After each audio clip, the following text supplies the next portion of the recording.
Welcome to episode 372 of the Postal Hub podcast. I'm Ian Kerr. The 10-year anniversary special continues. Yes, we're up to episode 3 of this. And we haven't finished yet, believe it or not, everybody. Anyway, in this episode, Cathy Morrow Roberson from Logistics Trends and Insights, Mike Richmond from Blue Yonder, and Mark Fallon from the Berkshire Company. They're going to be talking about topics including, but not limited to, the US parcel delivery market, e-commerce returns, out-of-home delivery, and postal privatisation. So first up, Cathy Morrow Roberson from Logistics Trends and Insights.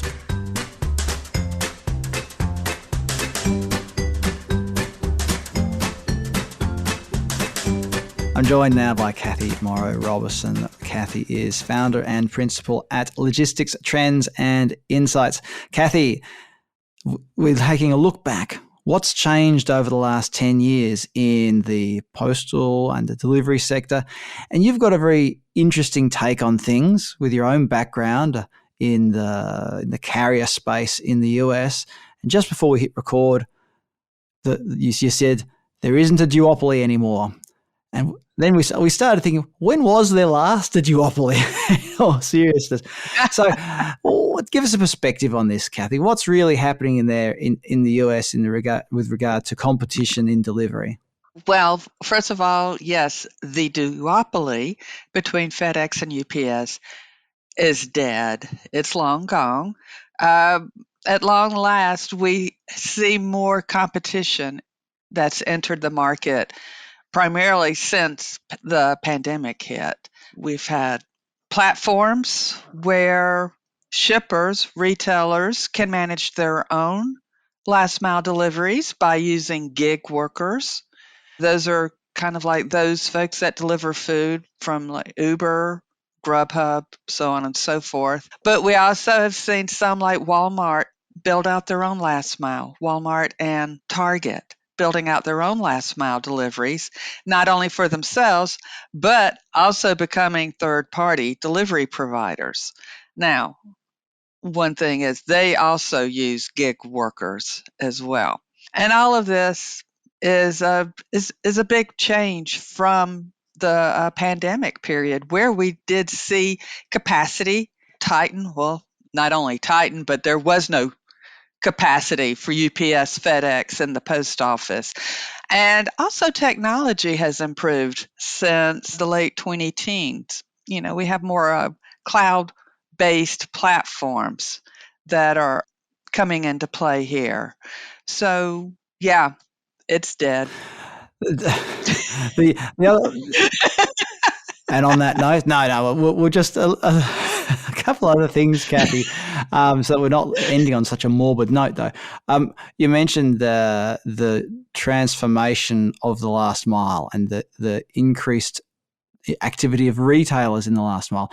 And I almost feel like Amazon broke the mold there in some respects when Amazon started with it was called something like On My Way when it was first launched. It became Amazon Flex, which is basically Amazon's gig economy, for want of a better term, delivery model, it's since expanded to have its own delivery service partner model and all of that. The other side to this, though, is something, I don't know if it's not so much a unique thing in the USA, but the US being such a big country, it has regional carriers, doesn't it? So what's the trajectory been like for some of those regional regional carriers? Because there's even been some M&A activity there as well, hasn't there? There has. These regional parcel carriers, they've been around for quite a long time. The on-tracks, the laser ships, speedy delivery, so on and so forth. And they traditionally have covered a few states in their last mile delivery. Well, now they've been expanding their reach further and further. So these regions are becoming big. On-track and laser ship merged to create they'll tell you it's a nationwide delivery network that they have. I still tend to question that. I think there's still a handoff somewhere and some partners but they're pretty darn close to that nationwide delivery model. Now, the big difference is a lot of their focus is still B2C. And that's where we're seeing all of this changes, this competition in the last mile. But yeah, the regionals are getting bigger and they're really delivering more parcels that UPS and FedEx would traditionally have done so in the past, but now because of their cost structure, they're willing to give that volume, hand that volume off to others because there is not profitable volume for them 9 times out of 10. Quick question before we wrap up, though, Cathy, on a slightly different topic. Well, a very different topic. Slightly different. Anyway, make up your own mind, everybody, if it's slightly or very different. E-commerce returns. We've seen the evolution of e-commerce returns over the last few years, especially, and changing attitudes towards whether returns are free or whether they're going to be charged, whether there are going to be limits on returns. Amazon tried its, what they want to call it, wardrobe. I think that's what it was called, where you could order a certain number of things every month and return them for no cost and all of that. And in the last 6 months has it been? There's been a couple of acquisitions as well. FedEx and UPS have made some acquisitions in e-commerce returns. What do you see as being some of the major things that have come out of the last 10 years with regard to e-commerce returns? I think there has been more of an awareness, finally. Again, I keep harping back to the pandemic, but that's when you saw the explosion of e-commerce. We were all staying at home ordering stuff, right? Well, a lot of the stuff we ordered, we were like, no, we don't want that. And there were lots of return volume, whether it's bracketing, which is I'm going to buy 5 different sizes of shoes and return 4 of them, or I may return all of them, that type of thing, that added to all of this return chaos, for lack of a better description. And since then, a lot of these players, Amazon included, have started tightening up their returns policies. They've also invested in technology to help streamline that, reduce the cost of all of these returns, because like free shipping, free returns is costing someone. So we're seeing a lot of that evolve, a lot of AI usage and such. And I think it's going to be interesting in that space in particular, to see how the carriers and the retailers collaborate to combat fraudulent returns. So saying you're returning an iPhone but just putting a pair of socks in there, or maybe not a pair of socks, but something that weighs the same as an iPhone, that sort of thing. I feel like that's going to be a growing area of focus for retailers and as a result, us in the delivery world to help make that happen. Anyway, Cathy, I'm starting to editorialize a little bit here.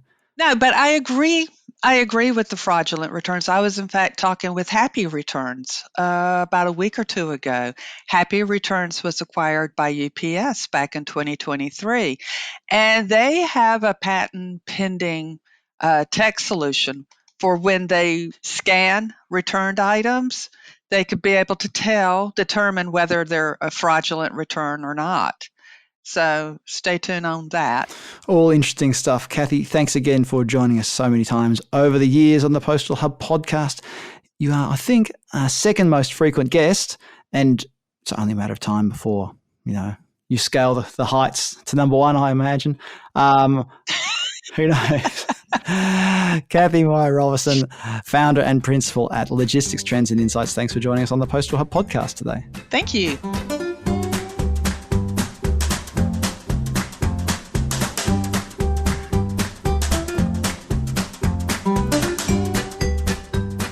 Joined by Mike Richmond. Mike is VP Returns at Blue Yonder, and of course has appeared on the podcast a few times in the past under the Doddle banner, and Doddle is now part of Blue Yonder. Have I got that right, Mike? Yep, that's right, Ian. And Mike, we're going to take a look at things. We're taking this 10-year perspective. Let's start by talking about disruption, because, Doddle came into the UK market as a bit of a disruptor. What's your take on market disruption in the last mile or in e-commerce delivery more broadly over the last 10 years? Wow. Well, firstly, congrats on 10 years, Ian, and thank you for all the content you put out over the last 10 years, because it has been a brilliant podcast and was important for us as a Doddle business in growing and kind of putting our message out there. On disruption, I guess sort of 10 years feels like a long time and lots should have changed, but the reality is, like, not much has. Well, some stuff has, but like lots of stuff has stayed the same. And I reflect on what we tried to do at Doddle in the early years of Doddle, creating a new way to collect and return online shopping, and also all the other businesses that we saw as competitors, the new market entrants, the challengers, the disruptive brands that have come out, particularly like in markets like the UK over the last 10 years. And you can go to Pass My Parcel or Parcelli or Hubbox and Zedify and the kind of final mile couriers and all the quick commerce gorillas and Fridge No Mores and all these kind of crazy named companies. And there are so many businesses that have tried to disrupt this seemingly massively attractive segment of final mile and pickup and returns, and most of them have failed. And the early version of Doddle wasn't a success. We didn't make that work, and we transitioned from a B2C Pudo business into a B2B technology business because of that. So, I reflect on the fact that this is a very difficult sector to disrupt. The infrastructure that is in play from the big players means it's really, really hard. But that doesn't mean those big businesses can rest on their laurels, because, you look at something like InPost in the UK, and for, the early years of InPost in the UK, they were kind of in the same sort of space as Doddle and struggling to disrupt. They had 1,000 lockers for about 5 or 6 years from 2013-14 to 2019, and those lockers weren't doing much. They were actually declining in volume, and they were removing lockers from the UK market until 2018, 19, 20, when they had this big injection of capital, the growth of the InPost IPO story, and actually they've gone from 1,000 lockers to 10,000 lockers, and they're now handling 100 million parcels, and probably the business that's changing the final mile in the UK, final and first mile in the UK more than any other. So they have got that disruption, but it wasn't an overnight thing. It was 6 years of toil to get there. That's a very long answer. Sorry, but I hope that answers your question about disruption and kind of how I see it from the UK perspective. When we talk about last mile disruption, some of the disruption that has almost come from an unexpected quarter. You wouldn't have expected retailers to disrupt the last mile or even influence the last mile as much as they have. But, if we go into that though, Mike, we'll end up, having a half an hour discussion instead of a quick one. What you mentioned, Doddle's original incarnation as an out-of-home delivery company, or what did you call it? B2C collection and returns.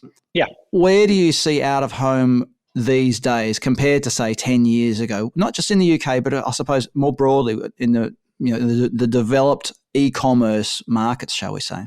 Yeah, so we launched Doddle in 2014. In those days, it was that kind of very early, from the UK, it was seen kind of as an early adopter thing, right? So out of home was popular in Eastern European markets. It was popular in Scandinavian markets, but it wasn't really a Western European thing very much. Certainly wasn't a global thing. And we were extolling the virtues of this idea that you could collect an item from a pickup point rather than have it delivered to your home, and the consolidation efficiencies, the supply chain efficiencies, and the convenience factor would drive the economies of scale, and you could create a business out of this. We couldn't convince enough people enough of the time to make that work in our business. But what you see now is that, I think from a European perspective, you just look at the messaging out of GLS, or you look at the messaging out of the GeoPost group, the DPD, Sayor, BRT enterprises.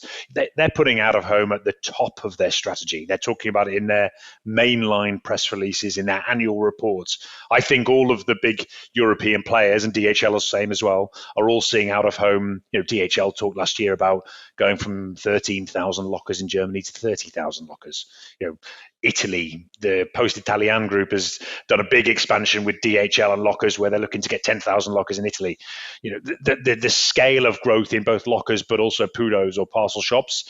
I think we've definitely reached the tipping point, and we have that critical mass where it's going to become an absolutely core part of every carrier's delivery infrastructure in Europe. The question then remains of whether that will then sort of carry across to North America and to sort of Southeast Asia and Australian markets and that sort of thing as well, at the same scale. Well, at the same scale, that's an interesting question. And there's so much detail to unpack in there. You just thrown in at the end talking about the Southeast Asian markets. We haven't even touched on what's happening, say, in China, where there's a very much an out-of-home delivery culture.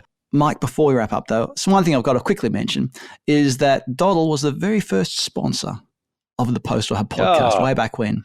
So if you want to blame anyone for the Postal Hub's continuing existence, it's Mike Richmond and the team at Doddle, now Blue Yonder, who you have to blame. So, Mike, thank you very much for your support over the years. Really appreciate it. And I wouldn't be lying if I said without that support, we wouldn't be here after 10 years. Well, I mean, I would be here and you'd be there. It's just that we wouldn't have a podcast to bond over, I suppose. Yeah. So there you go. So, Mike, thanks very much for sharing your insights today. Mike Richmond, VP Returns at Blue Yonder. Thanks for joining us today. Thanks, Ian.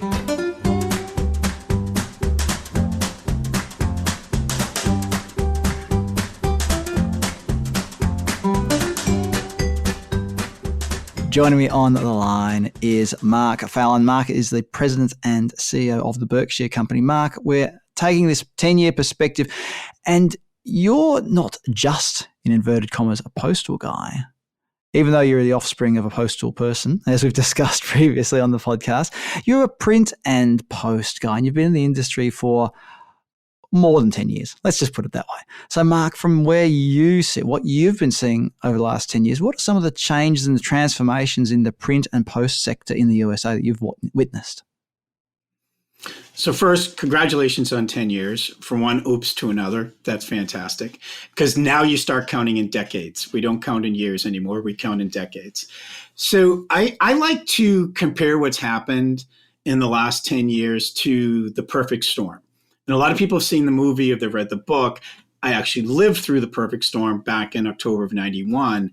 And what people don't often realize, it was actually the combination of three storms, right? There was a cyclone, a hurricane, and then a nor'easter that came together right off the coast of New England and wreaked havoc. So in the last 10 years, the three events, I guess we can say, that have impacted the industry. The first is the rapid change in technology on how we actually create print and mail.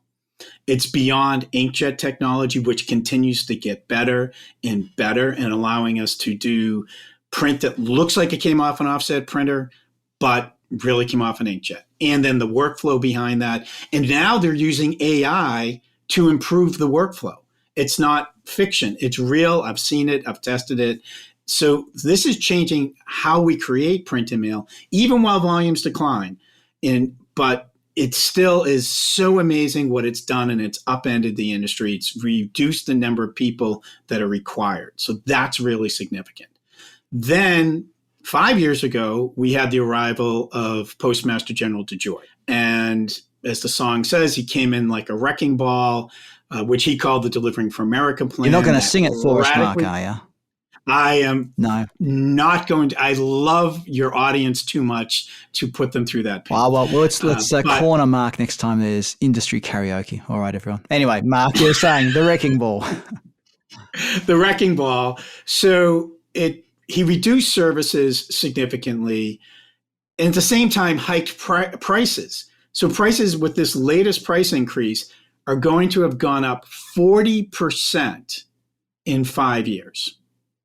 That, is significantly impacting volumes and making people think twice about what they're going to send. And he announced his departure, his pending departure in January, and said he would stick around and assist with the transition. And then as he came in abruptly, he left abruptly. He just announced on a Monday, I'm leaving, and left. At the same time, one of the Board of Governors members also retired due to health reason. He was Mr. DeJoy's biggest supporter on the board, and he retired, which means there's only 5 board members. So if one more goes, there's no quorum, and they can't even hire a Postmaster General. So fun, right? Then with President Trump, you have DOGE, privatization talks, and tariffs. And the two, I'm not as concerned about DOGE because the Postal Service, I don't think they know enough to mess it up, right? Further than it already is. The privatization talks require legislation, so I'm not as concerned about that. But the tariffs, a lot of people in the States don't realize almost every specialty paper we get comes from outside the country. Europe still creates the best paper for specialty print. And with tariffs going up, impacts that. 80% of newsprint comes from Canada. That impacts not just newspapers, magazines, periodicals, catalogs.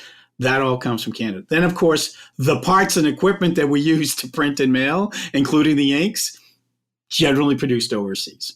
So, yeah, that's where we are at the moment. as you mentioned, I've been around for decades. There's a lot happening, and we don't necessarily know what's going to happen tomorrow.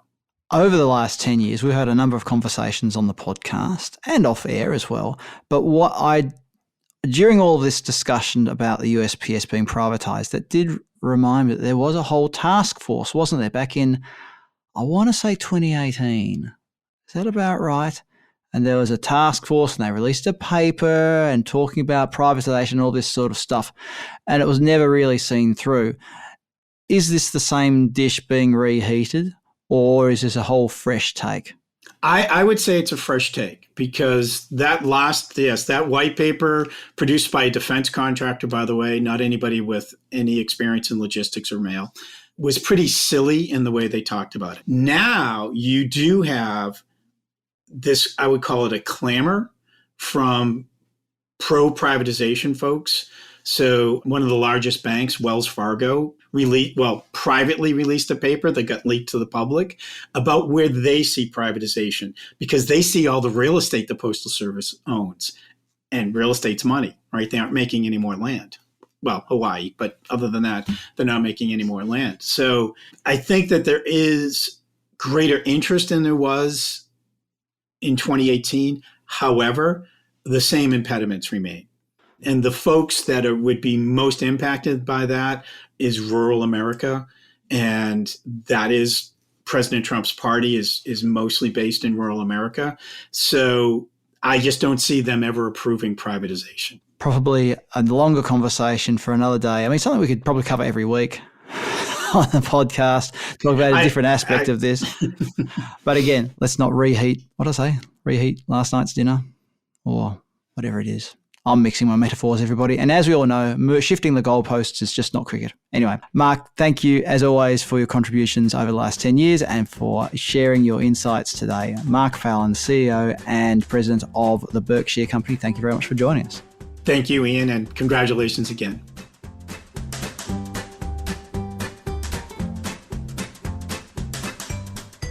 Coming soon on the Postal Hub podcast, Paul Needham from CP Research, Alan Barry, international man of post and delivery, and Rohit Gunavante from POS Malaysia. He's going to be talking about e-commerce fulfillment. Make sure you don't miss any of these great episodes coming up soon. Subscribe to the Postal Hub podcast in your favourite podcast platform. Subscribe via email. You go to thepostalhub.com, follow the links, and you can sign up for the weekly email there. You can sign up for the Daily Delivery Digest while you're at it, which is it's daily. I just said it's daily, didn't I? Daily email with all the headlines from around the delivery world. You can follow me on LinkedIn. You can follow me, what do they call it now, on Twitter? X? Whatever. Oh, who cares? Don't worry about it. What else? Email me. I have an email address. ian@thepostalhub.com. I'm Ian Kerr. Thanks for listening in, and I look forward to your company next time on the Postal Hub podcast.